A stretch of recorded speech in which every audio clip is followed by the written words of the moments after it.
Okay, thank you, Seth, and welcome everybody. Thank you for joining us for our webinar today, Get Answers to Your POM Questions. And we got a lot of questions, so thank you all for that. We really did get an overwhelming response.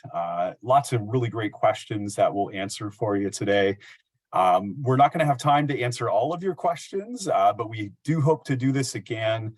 And of course, you're always welcome to reach out directly to us as well. Some of your questions were combined as they were similar, and some questions, again, we won't have time to answer all of them, but thanks again for the great response. We really do appreciate it. So the Council on Quality and Leadership, our vision is a world of dignity, opportunity, and community for all people. And our mission is CQL is dedicated to the definition, measurement, and improvement of personal quality of life. And today we're going to be spending quite a bit of time talking about one of those tools that we use to measure, and that is the personal outcome measures. So since 1969, the Council on Quality and Leadership has been a leader in working with human service organizations and systems to continuously define, measure, and improve quality of life and quality of services for youth, adults, and older adults with intellectual and developmental disabilities and psychiatric disabilities. CQL offers accreditation, training, certification, research, and consultation services to agencies that share our vision of dignity, opportunity, and community for all people. And the personal outcome measures have been around for about 30 years. So this is a tool, once again, we use this to measure personal quality of life. And we use this across a pretty broad section of people, which I mentioned earlier. And it's gone through a number of iterations over year. It's changed and evolved. And here we are today in 2023 with 21 outcomes. We have 5 factors of my human security, my community, my relationships, my choices, and my goals. Okay, so I will turn it over to Leanne for our first question. Okay, our first question. I'm so glad that you guys used your book when you sent in this question. We got so many questions about this particular page in the manual. 2.2 says, have there been any allegations of abuse, neglect, exploitation, or mistreatment by or on behalf of the person? The question is, it seems like if we answer yes, the outcome's going to be an opportunity for most people.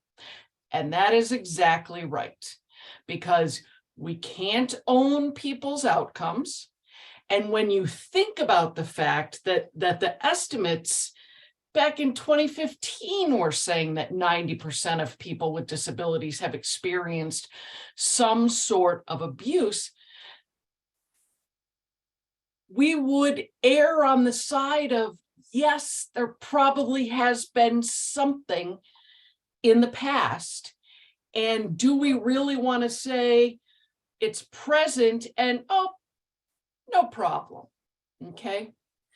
And so when we are thinking about this, we go to 2.3 with, is there any evidence that the person has been abused, neglected, exploited, or mistreatment? That's a standalone question, okay? That's not in addition to 2.2, because there may be evidence that we know of or that that we see, but there has not been an allegation. Okay, so any of those, 2.2, 2.3, 2.4, the outcome is not present if the answer is yes.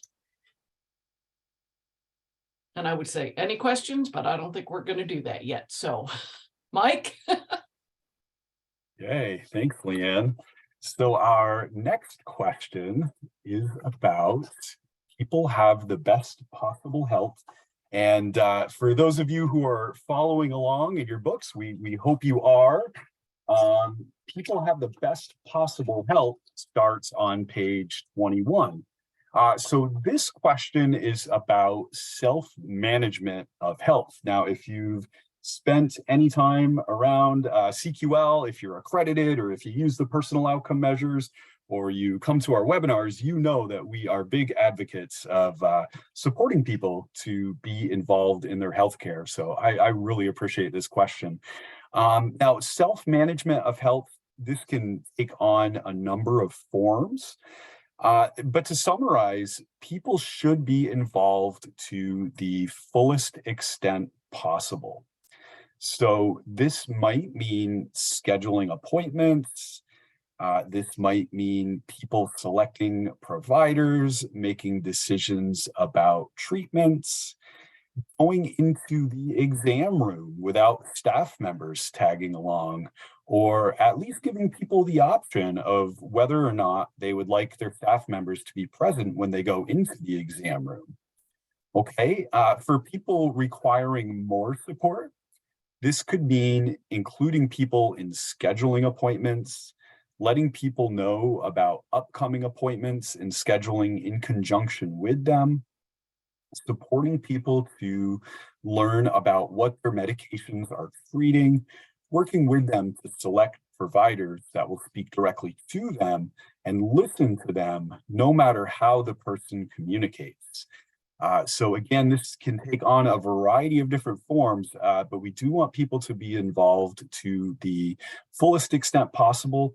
It may look different from person to person, but we do encourage them to be involved. One of the really exciting things that is happening in this area is technology.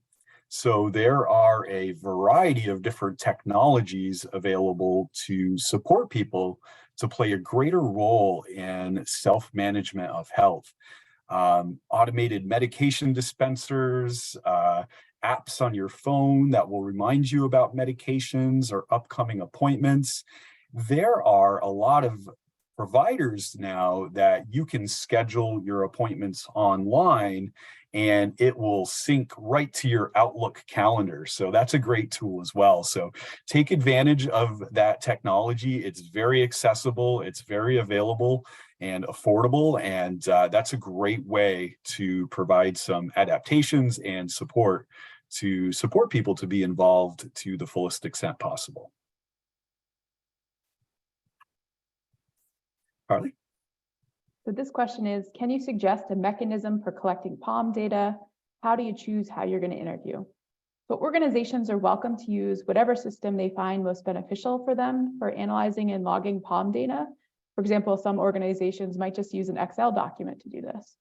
But one system you can use is CQL's Portal data system. Now, Portal is an online secure data system that incorporates POM and basic assurances to collect and evaluate data about outcomes and organizational supports. The data can be analyzed at the individual, organizational, or national levels across hundreds of different data elements. But to maintain the integrity of the system and its data, access to Portal is limited to agencies and systems utilizing CQL accreditation, CQL certification, or those who have hosted a 4-day POM workshop. Now, Leanne is going to talk about how you choose who you're going to interview. Okay, when you're choosing who to interview in your organization, there are a lot of different ways that you can do this. So I'm just going to give some suggestions, and you may already be doing them, and you may have some suggestions, okay? One of the first things to consider is, do people receive full life services from your organization? Because that's the pool that you would want to pull from first, because that's who you support in both home, community, and residential services. So if you have full life services, then choose people from there. Now, how you can do that? Maybe you want to do one home at a time. Okay, we're going to do these 4 group homes this year, everybody in here, so that we can see and make changes at those group homes. Maybe you want to pick some people from your self-advocacy group, people who you know have a lot to share. If you're a new interviewer, go ahead and pick someone who you know is going to tell you lots of things that they would like to see happen. If you're making decisions tomorrow about who to interview, you can pick people based on when their annual planning meeting is. The POM is the perfect tool to add to any discovery that is happening, any outcomes that the person wants. This is the perfect tool to use. And so maybe you're going to pull people and schedule them by when their annual plan is. And then last, if you don't provide full life services, some folks are just day services, some folks are just employment or just residential, then look at what partner provider do you work with who will be open to the opportunities that you find out about. Okay, that is who you want to work with. Who's going to partner with you, listen to you, understand, and work together with your organization for the person to have their best life. So if you have any ideas about how to do this, now I'm going to throw them in the Q&A, okay? Because we can share those too, and everybody can see them. Okay, what do we have next? Can integrated environments be present if someone lives in a group home? The answer is yes. Okay, next slide. No, just kidding. Okay. The answer is yes. What do we have to have for that, though? You guys can probably say it with me. We need the 3 E's, right? Experience, education, and exposure. There are people who live in group homes who have a full life out in their community. They work in the community. They have friends in the community. They live in a group home because that's where they are comfortable. They lived in an apartment by themselves. They have lived in supported living or intermittent services. They have experienced that, and for whatever reason, they want the support that is in a group home. That's okay. Okay. The key is knowing, and them knowing, that we have experienced this outside of a group home and prefer this for whatever reason. We don't need to understand the reason. Okay. And it's the same thing when we're talking about living in integrated environments. It's also working in living in integrated environments, community in integrated environments. There are people who have worked in the community and now choose not to, whether they're choosing day program, whether they're choosing supported employment in enclave work, or whether they're choosing 14C. For whatever reason, do we want to ask, hey, you want to try it again? If the answer is no, that's okay. So those are some reasons why, yes, it is okay, but they have to have that informed decision making, which is the 3 E's.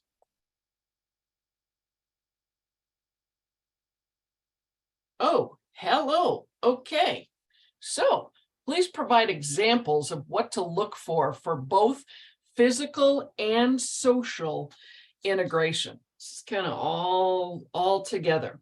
So when we're talking about physical integration, we are talking about people are not isolated in their home, in their work, in their activities, and just with other people with disabilities. Now, if someone lives in a rural area, then do they have the same physical access to environments as people who do not have disabilities? That's physical access. Physical access is, I go to McDonald's, okay? There's my physical access. I can go into a McDonald's. But when we're talking about social integration, we're talking about friends and acquaintances and activities with groups who have more in common than they have a disability. Okay. If I go into McDonald's and I go into the same McDonald's to get coffee every single morning, and then I start to know people there, and maybe I visit with people there, then that has become social integration. It doesn't happen when we bring big groups of people anywhere. It happens when we support someone to do something that they like. Okay. If someone likes karaoke, like me, if someone likes karaoke, then when you go somewhere where there's karaoke, it's automatic inclusion. Okay. Automatic inclusion. Big group, that doesn't happen because we all know that karaoke is fun for the person singing, nobody else. But the people who do it know. Okay. So that's social integration. It's not physically being in a place. It is that we can't create friendships or acquaintanceships, but we can certainly support people to go somewhere, giving them the opportunity for that to happen. Okay, so that is the difference. And not just physical, too, I was thinking, what about online gaming? Okay, the online gaming community, they're like their own little club. Okay, and when we are talking to people out there who may live in a group home, they have full systems.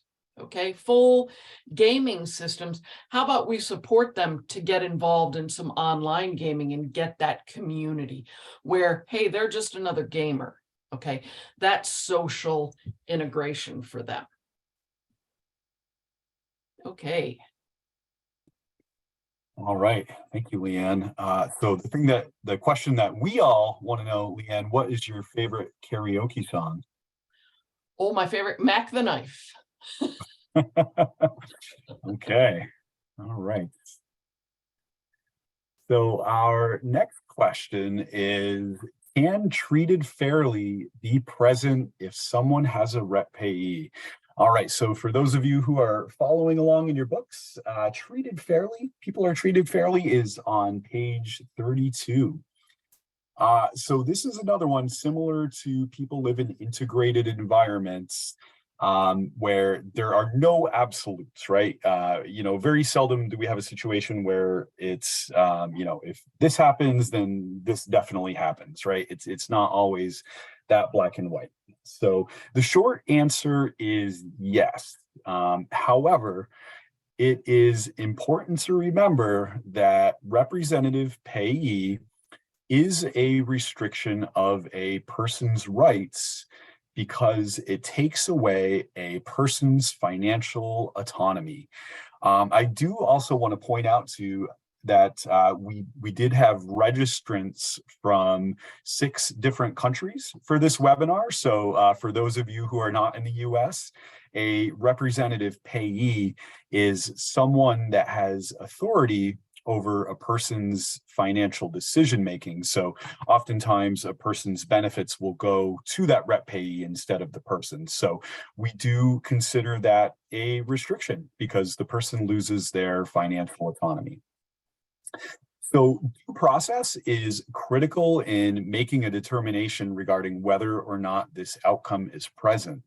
And we do have a great section on due process in the POM manual on page 29. So that provides some really good information about due process, and there's multiple forms of due process. Now, the Social Security Administration, which is the entity that distributes that benefit to people, they do provide a form of due process when a determination for rep payee is made initially. However, they do not provide ongoing due process. That is very important. We really need to see that rights restrictions, any rights restriction, it should have ongoing due process, okay? Now, organizations and those that provide rep payee services can fill in some of these gaps by providing that due process. Organizations also play a key role in advocacy and supporting people to gain the skills needed to regain their decision-making authority. So again, it can be present, but we need to make sure that all of those things are in place. And another critical component in this as well is informed personal choice, right? So again, the 3 E's. The 3 E's are a foundational element of all the outcomes, and it really plays a role here as well. Now, I have done interviews with people that have made informed choice about having a rep payee, and they're totally fine with having a rep payee. Oftentimes maybe they've had that authority on their own, they've had some experiences, and they are making an informed personal choice. It's getting due process, and it can be present. But again, we need to check that all of those things are in place. Okay. Okay, so we're getting into some general interview questions now. And the first one is, how can you make a POM interview more conversational? Well, I'm glad that you asked. So let's start with, don't start with people are safe. Okay, start with, what's your name? What do you like to be called? And I start with, what do you like to do for fun? Okay, start with the same thing that you would ask anybody in a conversation and look for commonalities. Okay, so if somebody told me that they liked karaoke, what do you think I would do? I like karaoke too. What's your go-to song? Exactly. I could pay Mike Clausen later for asking me that, but that's how you start. Okay. What's your favorite food? What's your favorite restaurant? What's your favorite thing to do for fun? Because what that can lead to then is answering questions about, does the person have friends? Does the person have intimate relationships? Does the person have access to the community at the level that they want? Do they get to see their friends? You're answering all of that without using any of the suggested questions. The suggested questions are just that. They're suggestions. Okay, you know what you need to know. Okay, but conversation happens when you allow it to flow and aren't so prescribed in where we're going next, because you wouldn't meet somebody and say, so what makes you feel safe? Hi, I'm Leanne. What makes you feel safe? Okay, oh, let's talk about your health now. I know I just met you 10 minutes ago. Okay, you do a warm up with community, family, goals even, what are you proud of? Then you segue into that, the basic things that do we need the answers? Yes, we do. But If you give someone time to warm up, then you'll get the answers easier. Now, sometimes we start with those questions, those big questions first, because what if they don't want to do it? Unless you're in a class, you can break the interview up as much as you need to. Okay, the person is done after talking about community. Can we talk again tomorrow for a few minutes? Can we meet again next week? Oh, you said that you said Diet Coke's your favorite drink. How about we go get a Diet Coke and then hang out at a table in a restaurant or whatever you want to do. Okay, so I hope that helps. And if it doesn't, you can email me or put in the Q&A what you do. All right, thanks, Leanne. Okay, so what is the purpose of the conversation with someone that knows the person well? Okay, so the conversation with someone that knows the person well, commonly referred to as follow-up, is an essential component of the POM interview process. Follow-up is not optional, and this is not the time to share information, okay? So the POM manual provides a list of suggested questions for each outcome measure, and the evidence collected during follow-up can apply to both outcome and support. So this typically happens pretty close to the interview with the person, sometimes the same day, chat with the person in the morning, chat with the person that knows the person well in the afternoon. And again, you're only asking questions at that time. You are collecting evidence, right? That's what we do as interviewers. We are collecting evidence from the person. So what the person communicates to us, we're collecting evidence from someone that knows the person well.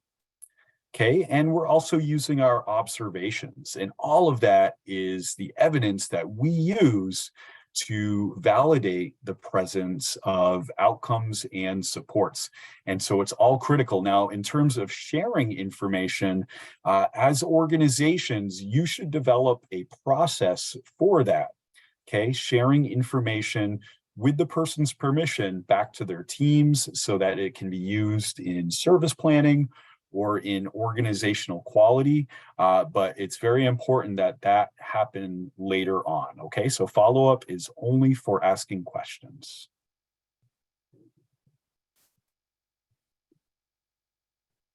Okay, so what does the term natural supports mean within the context of the POM versus natural supports in the context of service delivery, unpaid supports? Okay, this is a great question. So natural supports within the context of POM is a bit narrower than what the general term natural supports would typically include. So where natural supports might typically be a reference to family, friends, community members, coworkers, and neighbors, the personal outcome measures people are connected to natural support networks is typically limited to family and lifelong friends.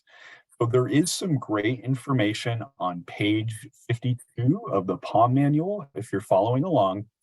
And it's also important to note here that there are specific outcomes for friends, intimacy, and community-based relationships, okay? But natural supports within the context of POM, that is typically only going to be family and lifelong friends. All right, our next question, how do we balance what the people want versus what parents or guardians want? We all can collectively ask this question together because we probably have all dealt with it at some point. The first thing is that you, as a service provider, should know what the guardian statutes are in your state, because every state is different. If you don't know, find out, because that's your basis for mediating, advocating, everything that you need to do to get mom and dad guardian to understand that we are a service provider for this person, not mom and dad, not guardian. Okay. The general rule for guardians is what's called substitutive decision making. Okay. And what that means is, if the ward, okay, if the person who has a guardian is able to express what they want, and it is not a danger to their health or safety, the guardian is required to do what the person wants. Okay. As a system, and this is worldwide, as a system, we have given guardians this much power. Okay. Legally, guardians have this much power. It's typically health and safety related. Again, there are some states where guardianship is really restrictive, can't vote, can't date.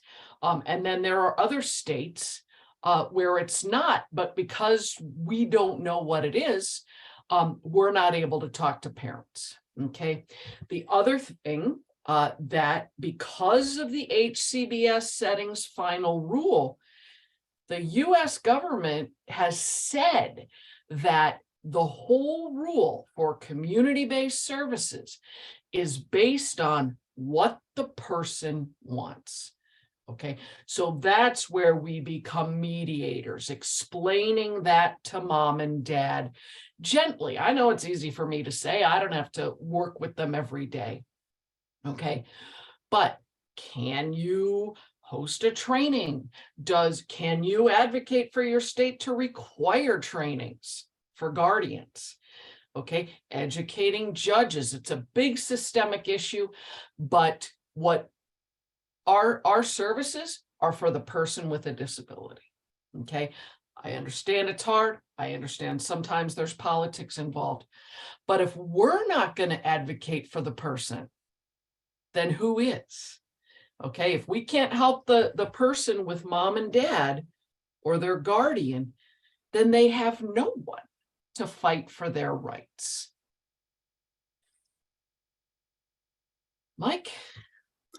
That's a great point, Leanne. Thank you. All right. So, do accredited organizations have to use the POM? Okay, so the short answer is yes. However, there are some nuances here. And so a few things to consider. The POM is an important tool to use for personal planning, agency planning, and quality. So this is why we want organizations to use the POM and why we require it for accreditation. Okay, so while organizations may not be required to be using the POM in order to apply for a QA accreditation, and so QA accreditations, this is where a lot of organizations' first-time accreditation will typically be a QA, and so they don't already have to be using the POM at that point. So you can apply without already having a system in place to use the POM. However, we will require you to implement the POM in some form as an ongoing accreditation requirement, maintain your accreditation, okay? So in order to apply for a PCE or a PCED, so person-centered excellence and person-centered excellence with distinction, you do have to be using the POM for those accreditations. Okay, so CQL does not prescribe what this system looks like, and we work with all different kinds of organizations, organizations that support one person, organizations that support 20,000 people. All right. And there's lots of different systems out there for using the POM, and it looks different. So we are very careful not to prescribe, but we are here to support you. Okay. And we're always very happy to do that. We're always happy to set up a Zoom, talk through it, provide resources. The only accreditation where we do require some level of certification is person-centered excellence with distinction. Okay, so for all other forms of accreditation, we don't require that you purchase training or certification. There's a lot of different ways to gain knowledge in the area of POM. We have a lot of resources available for free. We also have virtual workshops that you can attend. You can hold a workshop at your own organization. There's a lot of different ways to develop capacity in this area. Okay, so the short answer is yes. However, it's going to look different depending on the type of accreditation and depending on your organization. Okay, Carly? Can you clarify which POM interview data is authorized to go into the CQL portal data system? Is interview data from those who have gone through the training at our agency also authorized to be entered into the CQL portal data system? And can anyone enter data, or does it have to be someone that's certified? So I'm going to answer all these questions together because they're all related. The answer is anybody can put data into portal. They do not have to be a certified interviewer. They don't actually have to be the person who conducted the interview. Someone else can enter the data on their behalf. But the interviews that go into portal also don't have to be conducted by certified interviewers either. However, there is one important thing you should do regardless of who is entering the data. So one of the first questions in the POM interview and portal is about the certification status of the interviewer. It's really important for this question to be marked correctly because we use the certification information to help set our own benchmarks and conduct research. Now, to be certified, you need to not only have been trained in a 4-day POM workshop, but also have passed an inter-rater reliability test with CQL staff. And that's a really important component to be considered to be certified. So just make sure that you're marking this correctly, regardless of who is entering the data at your organization.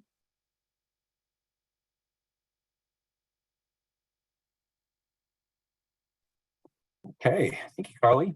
So we get this question a lot, and actually we had multiple forms of this question for this webinar, so thank you for that.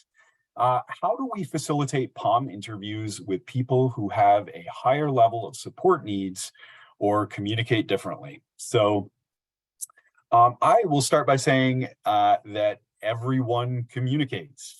And it's no coincidence that is the title of an upcoming webinar. In May, we are going to be doing a webinar on justice. We do get this question a lot, and certainly it can be more challenging. But the idea here is that everyone communicates, okay? Some people use words in your language to communicate. Some people use words in a different language to communicate. Some people don't use words, but maybe they use sign language or a device, or maybe they rely on others. Some people use body language or expressions, okay?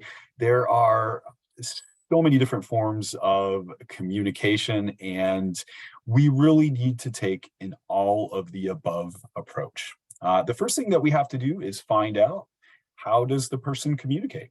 Okay, and what is available to support that communication, no matter how the person communicates. Okay, so we want to do that research ahead of time, and we want to use all of the evidence that we collect along the way. So I said earlier, remember, we're getting evidence from the person, we're getting evidence from those that know the person well, we are using observations. Sometimes we enlist the support of an interpreter as well. So for people who use words that are in a different language than our own, we would enlist an interpreter to help interpret. For people who do not use words, we may get an interpreter that is more familiar with how that person communicates to help us to understand what that person communicates. Okay, so it really is all of the above. And at the end of the day, if that person that knows that person the best doesn't know the person's definition of their outcome, no matter what outcome it is, then we can't say that it's present, right? More discovery needs to happen. It's an opportunity for us to learn more, okay? The question that we always ask and that we will always challenge you with is, how do you know, right? So if you're saying that a person is satisfied in a given area, whether it's with their participation in the community or their social roles or their intimate relationships, how do you know? How do you know what they want? How do you know when they want more or when they want less, right? Well, it might be similar to how you know what the person enjoys. How do you know that the person likes country music?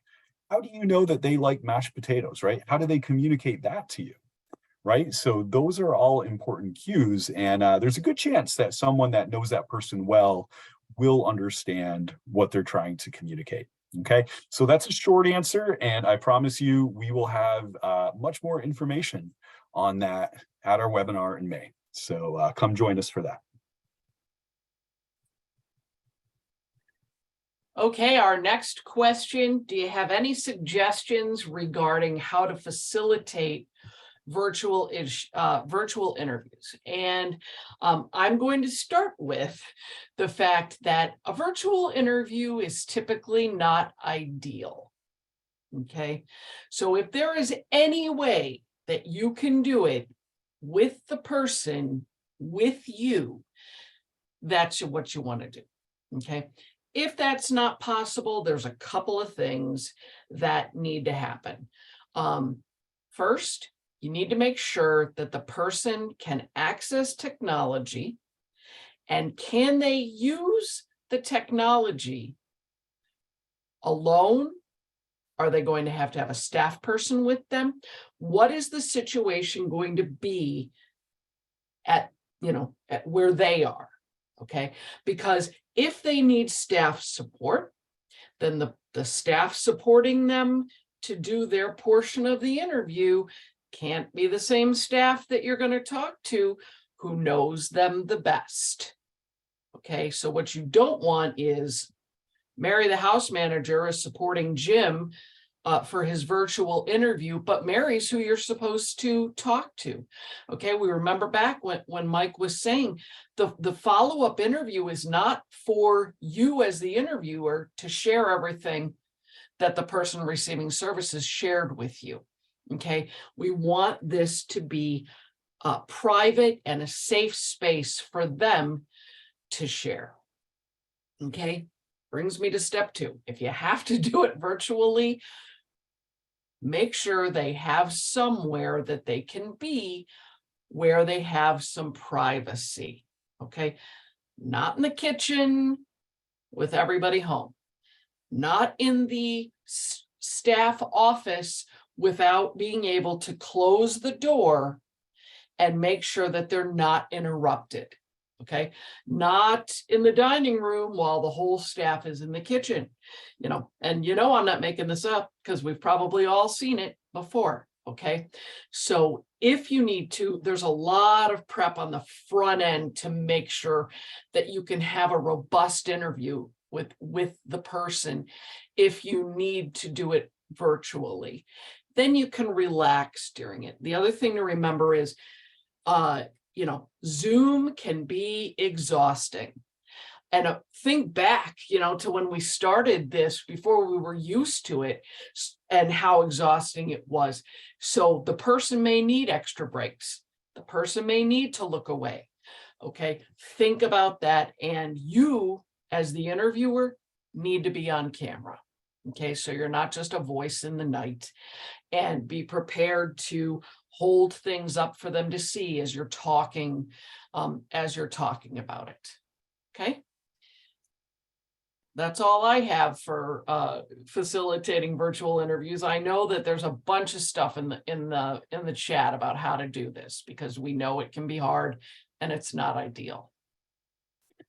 The other thing that I would just add to is consider using the technology that the person is most familiar with. So some people might like Zoom. Other people might be more familiar with Skype or FaceTime or one of these other platforms. There's a ton of them out there now.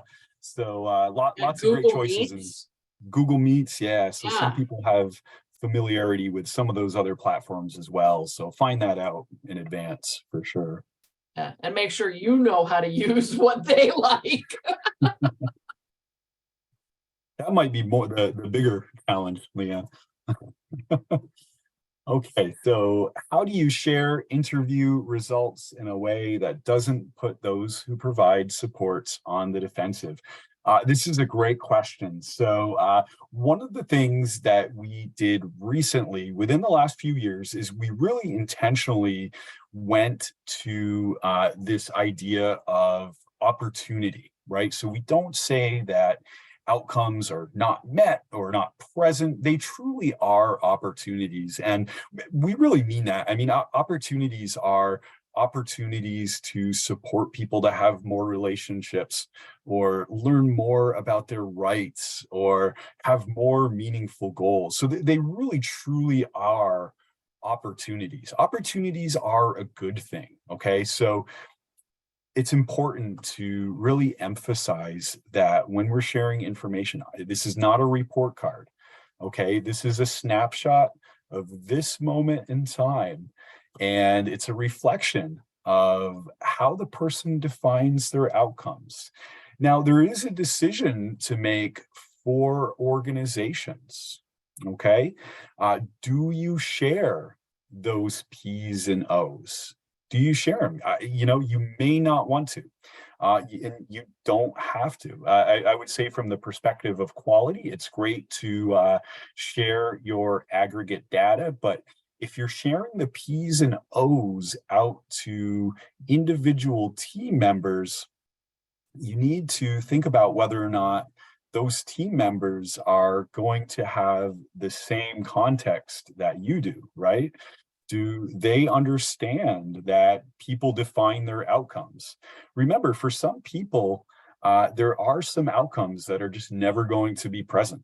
Some people are just always going to want more connection to their natural supports or participation in the life of the community. And so those outcomes for some people, they just may never be present. And that's okay. People get to define their outcomes however they want to. But people that you're sharing that information with, they may not know that. They may see those P's and O's and think, wow, this is an indictment on the way that I've supported this person and I work so hard. Okay, so it doesn't always bring value to share the P's and O's. So one of the things that I would suggest for organizations is that you provide a brief summary. Okay, short and sweet is generally the way to go. I don't suggest that you attempt to provide a detailed explanation for every single decision that you made. Generally 3 to 5 strengths for the organization and the team, 3 to 5 organizational level opportunities, and 3 to 5 individual/team level opportunities. So those things that really bubble to the surface, that tends to get it done more so than the long detailed explanations. Okay, so give that a try. Okay, we have some general tips that I'm going to go through.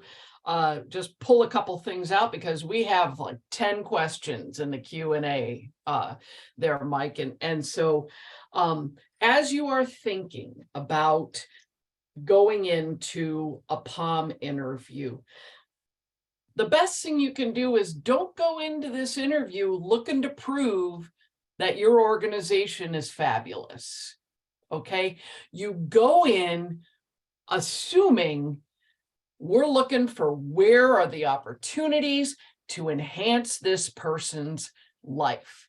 Okay, there is nothing wrong with an opportunity, as Mike just said, it's an opportunity. And really, I've had people in some of my classes say, well, then isn't everything an opportunity? Absolutely. Okay, what can we do better? Remember that people define their outcomes. We go back to the first question about abuse and neglect. We cannot define someone's outcome. Okay, it may never be present. That's okay.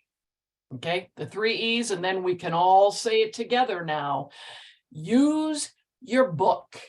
Okay, in your evening, reading before you go to bed, read your manual. Okay, improve your skills outside of the interviews. That is what is going to help you. Okay, and when you're comfortable, the person will be comfortable. You'll get more information. You'll be able to provide better supports to enhance the person's life. Okay, Mike, want to hit those questions? Okay, yeah. So let's share our social media pages here while we're answering some questions. And again, lots of great resources on our website and social media. So check those out. All right, I'm going to start with a quick one here, and actually this is a suggestion. We offer POM to people who move from one home to another. We use our movement memo list to offer the POM opportunity. So thank you, Judith, for that. That is a great suggestion. One of the ways to prioritize who you're going to interview. So thank you for that. All right, so let me just start at the top. So we do have one, actually we have a couple here about abuse and neglect for you, Leanne.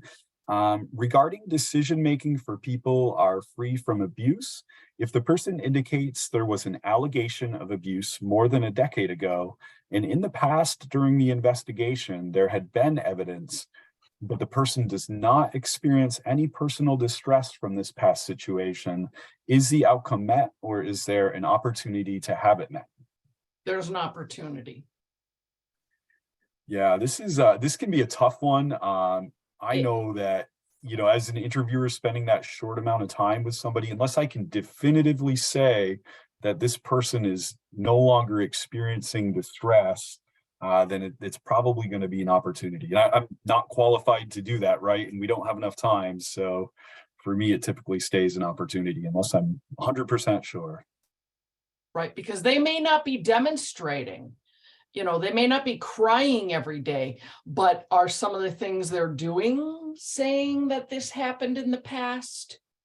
Okay, so that's, again, can't own the outcome. But if it were you, would you rather someone knew in my past this happened? This is something I may need support on.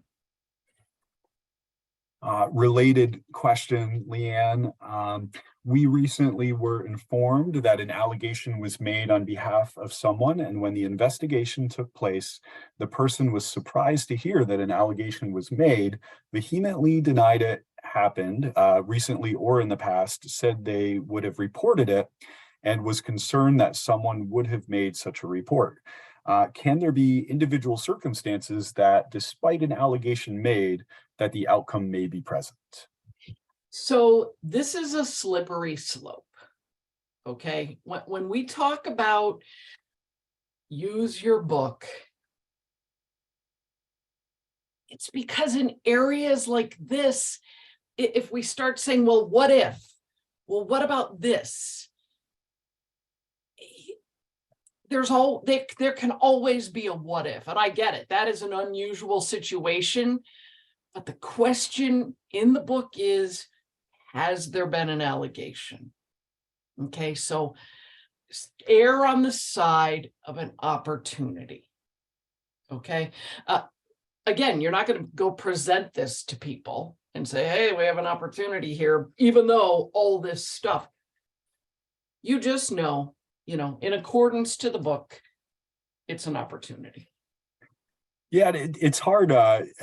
We love answering these questions, and we always love talking about different scenarios, but it's hard unless you actually had the conversation with the person and you could see their body language and their expressions and all of the other evidence that you collected. It's tough to say definitively one way or another.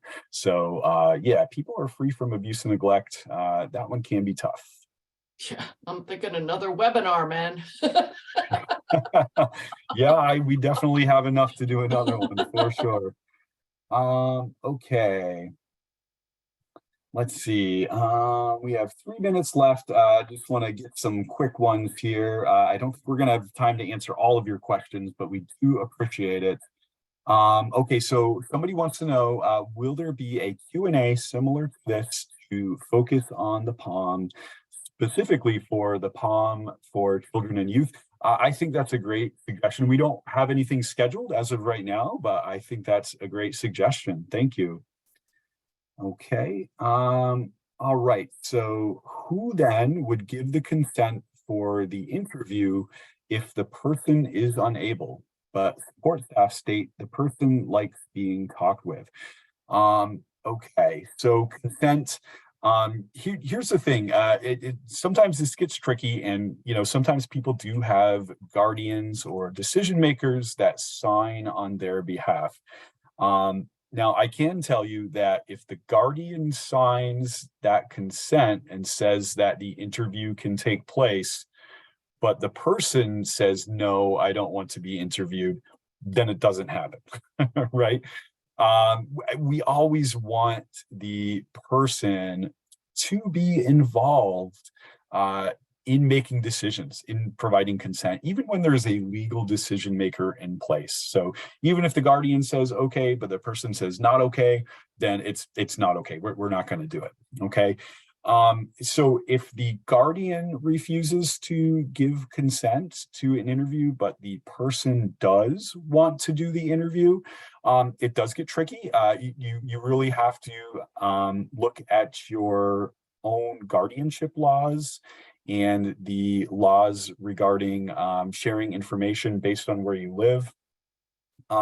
So the POM conversation, it really, the consent is more about how you are sharing this information after you speak to the person, okay? Are you putting it in the database? Are you sharing the information with others? That's where that consent would really come into play. Simply talking to people, you probably don't need a guardian's permission to do that. Okay, I think we're just about out of time here. I want to thank you all again for all of these great questions. Yeah, we're probably going to have to do this again, and this was a lot of fun. So look forward to another Q&A in the near future. If there's something that we didn't answer, you can just email us. Yes, let me put our contact info up on the screen as well. So that's our info. We really appreciate you all attending today. Thank you so much. Thanks, everybody.